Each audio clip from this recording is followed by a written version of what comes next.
La Fundación Caminantes Sin Fronteras trae el segmento educativo Voces de la Conservación de la Biodiversidad en el Pueblo Agua.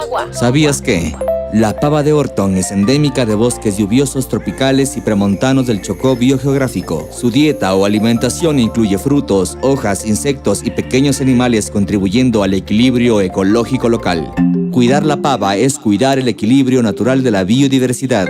Es un mensaje de Voces de la Conservación con la colaboración de la Federación de Centros Agua del Ecuador, el apoyo del Fondo de Alianzas para los Ecosistemas Críticos y Fundación Futuro Latinoamericano.